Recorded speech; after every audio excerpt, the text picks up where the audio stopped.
Well, thank you all for being here today. We are excited to have spring break here. You guys know that when we came to the session in January, we came to you with 80 new members in the Missouri House. We came to you with a historic Republican majority, and we told you that we were going to have a systematic change of the way things were done in Jefferson City. I think that's exactly what we've done. On the first day, we presented in the opening day address an aggressive agenda called the Show Me Solutions Agenda that focused on basically 5 things. One was a pledge that we would live within our means, that we would balance the state budget, and we will hold the line on taxes.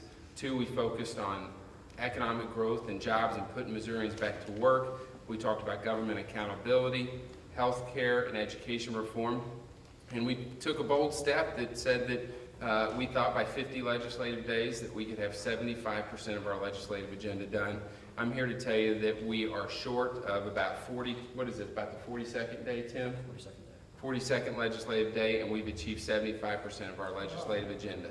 And we did this with what I consider broad bipartisan support on most things. And, you know, in addition to that, I think that one of my top goals was to change the tenor and the tone of how things operate in Jeff City, and that just because we came to the Capitol with a historic majority doesn't mean that we should do what the Democrats did in Congress and run over the minority.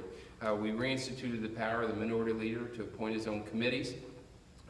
If you look back, we have, this time last year, there were 24% of the Democratic minority members' bills referred. This year, we're at over 60% of their bills referred. And I think it's reflected on the House floor and to the credit of Mike Talboy, the minority leader, that we can disagree, but we can do it in an agreeable way. And I think that all members, Republicans and Democrats, have brought some responsibility and presence to the chamber that was much lacking in the past. And I think it's something that I'm very proud of, and I think our leadership team is very proud of as well. And so we'll be happy to answer any questions. One of the big agendas items as you come back, and I think, what, you have 6 weeks left in the session when you come back? Yeah, that's about right.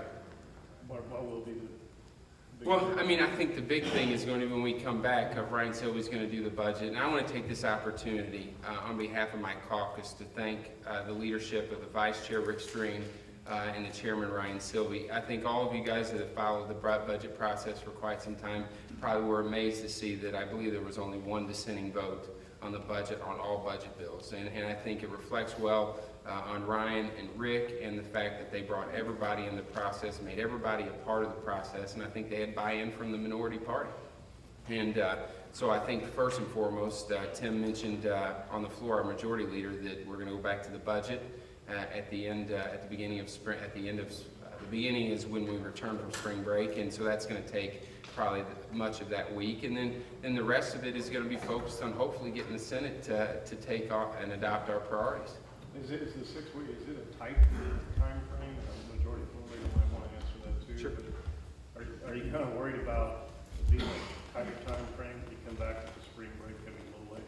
No, I'm not, because I've been, the Representative Silvey has kept us very well informed, for those of us who are not in the Budget Committee, as to the progress, and I take his expertise on that, and I understand that the budget bills were perfected in about an hour and a half, and there's 27 members on that Budget Committee. It's a good cross-section of the entire House, and I don't foresee any issues at all in completing the budget in a timely manner. What are you anticipating as far as taking up a lot of time on the House floor, aside from the budget? Well, I mean, with the exception of the budget, I think you'll start to see that the majority leader's calendar gets pretty filled, and maybe a lot of it isn't big ticket items, but certainly the Prop B fixes, I think, are going to be something that we're going to spend some time on. I think redistricting is something that we're going to have to, when we return, spend some time on the House floor. But you know, I think the majority leader is going to have a wide range of things to choose from, and he's going to have to set whatever priorities he sees fit for the caucus as we move forward. Doug, over here. I'm not sure if he's voted out, but my intentions are for him to vote that out, and it'll get through rules, and then I'll put it on the calendar, and then the majority leader will go to it whenever it fits in his time schedule. Senate bill is... It's going to be a Senate bill, yeah. I believe we've got the photo ID House bills on the calendar, and I think it was your opinion that instead of wasting time on both, that we would just take the Senate bill. Back to the budget, the Senate President earlier today said that it looks like the supplemental bill that has the education funding is in serious trouble in the Senate. how to cut as much as $500 million from the budget over a 2-year cycle. If the Senate starts trying to reject large amounts of federal money, what does that do to getting a budget passed, an irresponsible budget? Well, it makes it very difficult because, as you guys are well aware, for a budget bill to make it, it has to go through the House and the Senate. I think the House was pretty clear that we felt like the education money was reasonable to accept, and clearly there's some differing opinions on the Senate, and I don't want to really comment too much on the dynamics of the Senate. I think they'll work that out, but the House is going to be there to do our part like we always have. And what do you say, another bill that's being held up in the Senate is the unemployment compensation bill. That when you all get back, it'll be the same week that those benefits end. What do you say to people who are going to, 13,000 and 10,000 behind in a couple of weeks, who are going to lose their unemployment benefits, and you're all going on vacation? Well, I would say the House passed it, Rudy. You know, I mean, I can't help that the Senate's not passing. I can't help that the Senate's holding up the supplemental bill. So if they ask me, I'll say the House passed it on a broad bipartisan basis. So they might want to walk down the hall. Are you worried about Well, I mean, I think the big accomplishments were, one, all the business groups came together, and they came up with a fix the 6 proposals, and they basically said to us that if you can fix these 6 problems, that we think we can create jobs. And I think there was no secret that this caucus's top priority was addressing the 9.5% unemployment that we have in the state and trying to put people to work. And so I think one of the biggest achievements is passing 5 of the 6, and the 6th one, I believe the tort reform one, is in rules, and my understanding from the rules chair is that will leave the rules committee sometime after spring break. And so I feel confident that at minimum we're going to pass 5 of the 6 and maybe 6 of the 6. You know, so I think that's clearly the top priority, and it's something that we've done quite well. Speaker Tilley, it seems like for most of the session you tended to try to stay away from any criticism of the Senate and not talk about conflicts, but are there starting to be some conflicts between the House and Senate? Well, no, I will tell you that my relationship, and I would tell you, I think that our pro tem and our majority leader probably feel the same way with the leadership of Rob Mayer and Tom Dempsey. They have a very difficult job. I think they're doing a good job.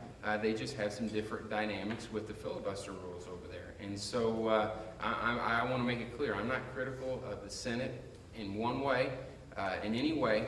I just think that hopefully they'll work through these problems, and I think Rob Mayer is doing his best to do so. One of the Senate issues has been right to work. Mhm. Is that something you personally support, right to work law? Well, you know, what I would say is this. When it comes to job creation, economic growth, and development, I am focused on the 6 things that the Chamber laid before us. I've pretty much said that it hasn't been a top priority of the House, but that doesn't mean it's not a priority to many of our members here in the House. And so if right to work leaves the Senate, I can tell you with 100% certainty we're going to refer the bill and give it a chance to make it through the process. Are you personally? Haven't taken right? a hit. I mean, what I will probably do with right to work is go in the hearings and listen to both sides. You have. I haven't developed a position on right to work yet. What about you, Representative Jones? Well, again, I personally do support the right to work legislation. The issue is, though, the folks who are the proponents of the right to work, the ones who are leading the dialogue on this, have personally come to me and said that because of the dynamics in the Senate, that bill will need to come out of the Senate first. And then if it does come out of the Senate, then we will be coming and talking to you folks in the House. But there is no need for any of you to necessarily push that issue until we get a dynamic out of the House. I mean, let's look at it this way.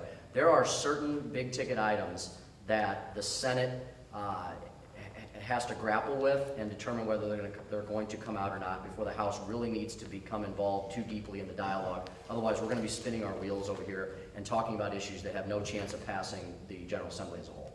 Representative Jones, you used the previous question several times this morning. Was it a mistake to wait so long to terminate the debate on House Bill 213? I mean, are you going to be using the previous question a lot more in future debates? Not sure I understand the premise of your question.